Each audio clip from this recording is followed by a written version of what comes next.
ગુજરાતની જનતાને કેમ કરીને ગેરમાર્ગે દોરવી એના માટે કરોડો રૂપિયાનું ફંડિંગ પણ આવશે.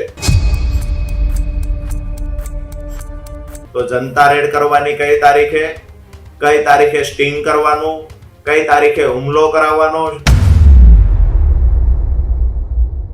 ક્યાંય ખોટી નવટંકી થાય છે તો એ નવટંકીમાં ક્યાંય આપણે ભોગ ન બની જઈએ એનું ધ્યાન રાખજો.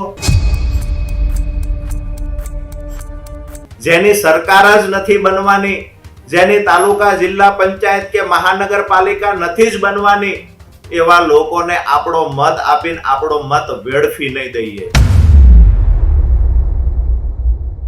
આમ આદમી પાર્ટીનું શાસન પણ જ્યાં હતું ત્યાં દિલ્હીમાંથી ફેંકાઈ ગયા છે.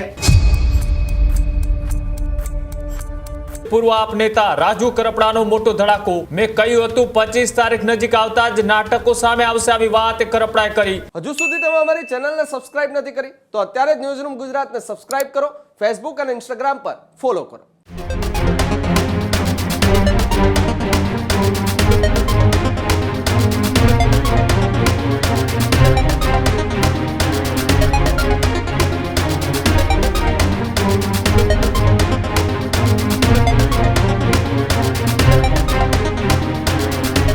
સમાચારોમાં આગળ વાત કરીએ. સ્થાનિક સ્વરાજની ચૂંટણીના મતદાનના હવે ગણતરીના કલાકો બાકી છે, ત્યારે આમ આદમી પાર્ટીને લઈ એક બાદ એક સમાચાર સામે આવી રહ્યા છે. સ્થાનિક સ્વરાજની ચૂંટણીનો રાજકીય માહોલ પણ ગરમાયેલો જોવા મળી રહ્યો છે. પૂર્વ આપ નેતા રાજુ કરપડાનો મોટો ધડાકો.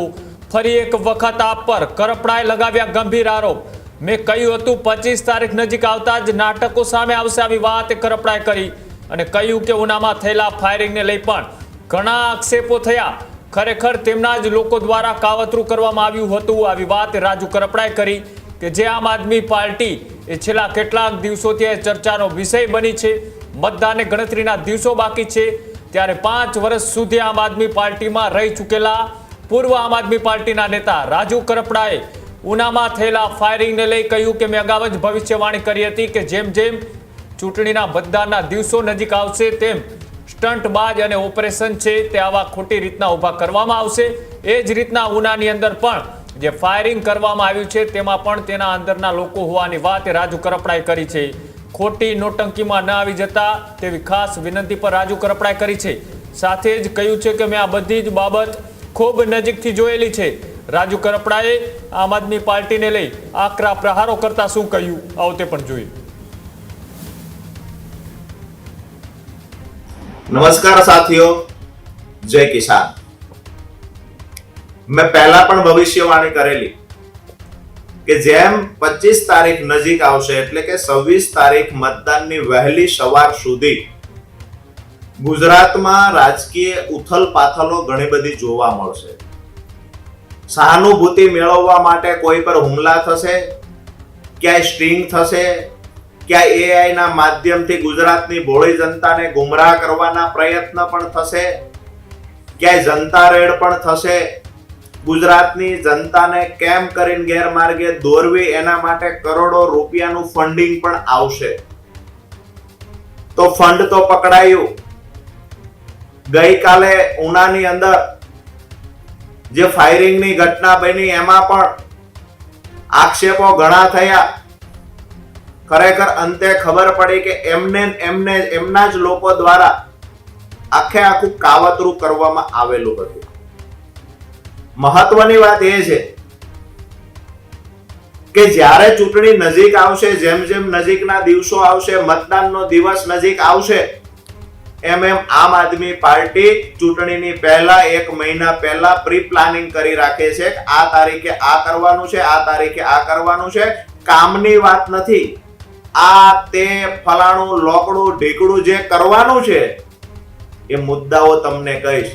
તો જનતા રેડ કરવાની કઈ તારીખે સ્ટિંગ કરવાનું, કઈ તારીખે હુમલો કરાવવાનો, કઈ તારીખે એઆઈ ના માધ્યમથી વધારેમાં વધારે ગુજરાતની જનતાને ગેરમાર્ગે દોરવા માટે ફંડિંગ કરવું, આ બધું આયોજન પૂર્વકનું એક કાવતરું તૈયાર થયેલું હોય છે. ખાસ કરીને ગુજરાતમાં સૌરાષ્ટ્રની અને સુરતની જનતાને નમ્ર વિનંતી કરીશ. સુરતના ઘણા બધા લોકોના ફોન આવ્યા છે સભા કરવા માટે, મીટિંગ કરવા માટે. સુરતના લોકોને વિનંતી કરીશ અને સૌરાષ્ટ્રના મતદારોને વિનંતી કરું છું કે કોઈની વાતમાં આવી ન જશો. ક્યાંય ખોટી નવટંકી થાય છે તો એ નવટંકીમાં ક્યાંય આપણે ભોગ ન બની જઈએ એનું ધ્યાન રાખજો. હું ખૂબ નજીકથી આમ આદમી પાર્ટીને ઓળખું છું. કોંગ્રેસની વાત કરીએ તો પણ કોંગ્રેસ તરફ પણ આપણો મત ન બગડે એનું ધ્યાન રાખજો. કોંગ્રેસ દૂર દૂર સુધી દેખાતી નથી. આમ આદમી પાર્ટીનું શાસન પણ જ્યાં હતું ત્યાં દિલ્હીમાંથી ફેંકાઈ ગયા છે. આજે હું જ્યારે બોલું છું ત્યારે ઘણા બધા લોકોને એવું થતું હશે, આપના નેતાઓ પણ આક્ષેપ કરે છે કે રાજુ કરપડા ભારતીય જનતા પાર્ટી સાથે જોડાયા પછી બોલે છે. આ બધી બાબતો મેં નજીકથી જોઈ છે અને ગુજરાતની જનતાને વાસ્તવિકતા સત્ય બતાવવું એ એક નાગરિક તરીકે મારી નૈતિક જવાબદારી બને છે અને હું આ જવાબદારી નિભાવી રહ્યો છું. મુદ્દાની વાત એ છે કે 26 તારીખ એટલે કે આજે 24 તારીખ થઈ છે. 26 તારીખ વહેલી સવાર સુધી હજુ સુરતમાં ઘણા બધા ઘટનાક્રમો ઘટશે, સૌરાષ્ટ્રમાં ઘણા ઘટનાક્રમો ઘટશે. આપ સૌને નમ્ર અપીલ કરું છું, કોઈની વાતમાં નહીં આવતા. આપણો કિંમતી મત, જેની સરકાર જ નથી બનવાની, જેની તાલુકા જિલ્લા પંચાયત કે મહાનગરપાલિકા નથી જ બનવાની, એવા લોકોને આપણો મત આપીને આપણો મત વેડફી નહીં દઈએ. આપણો મત બગાડશો નહીં. ભારતીય જનતા પાર્ટીના શાસનમાં ગુજરાતનો વિકાસ થયો છે.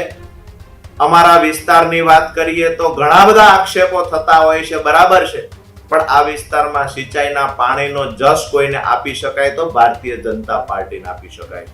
હું સુરતની પણ જનતાને નમ્ર અપીલ કરું છું કે અન્ય પાર્ટીમાં ક્યાંય મતદાન કરીને ભૂલ નહીં કરશા. સૌરાષ્ટ્રના લોકોને પણ વિનંતી કરીએ છીએ કે આવી ભૂલ ન કરતા. કરોડો રૂપિયાનું ફંડિંગ થયું છે. ક્યાંય ને ક્યાંય એજન્સીઓ મારફતે આમ આદમી પાર્ટી અને અન્ય પાર્ટી પોતાનો રાજકીય લાભ ખાટવાના પ્રયત્ન કરે છે, એવા લોકોને ઓળખી જજો. હજુ સુધી તમે અમારી ચેનલને સબસ્ક્રાઇબ નથી કરી તો અત્યારે જ ન્યૂઝરૂમ ગુજરાતને સબસ્ક્રાઇબ કરો.